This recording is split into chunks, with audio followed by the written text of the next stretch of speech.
बाबा कवने नगरिया जुआवा खेलला त हमरा के हरि गइला।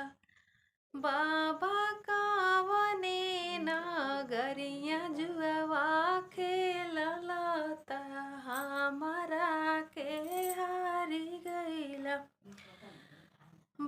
बेटी मछरी गाँव नगरिया जुआवा खेलनी त तू हरा के हारी गईनी।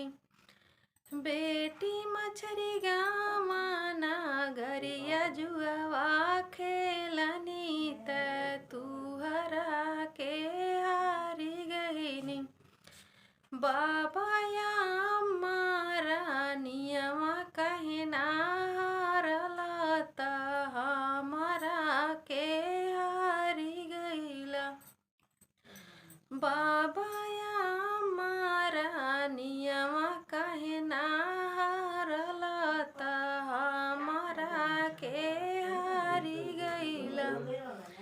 बेटिया मारा नियमा घर के लक्ष्मी है त तू हरा के हारी गईनी। बेटिया मारा नियमा घर के लक्ष्मी है त तू हरा के हारी गईनी।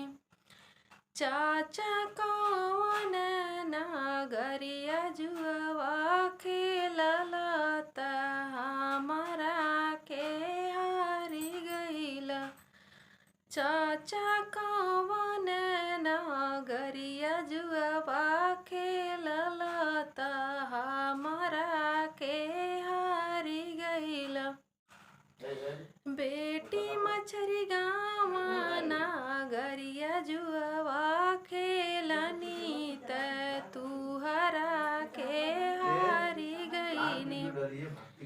बेटी मछरी गाँव नगरिया जुआवा खेलनी त तू हरा के हारी गईनी।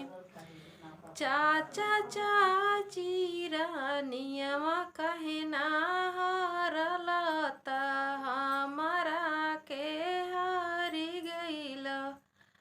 चाचा चाची नियमा कहना हारला त हमरा के हारी गइला। बेटी चाची नियमा घर के लक्ष्मी है त तू हरा के हारी गईनी। बेटी चाची नियमा घर के लक्ष्मी है त तू हरा के हारी गईनी। भैया कवन नगरिया जुआवा खेलला त हमरा के हारी गइला। भैया कवन नगरिया जुआवा खेलला त हमरा के हारी गइला। बहिना मछरी गाँव नगरिया जुआवा खेलनी त तू हरा के हारी गईनी। बहिना मछरी गाँव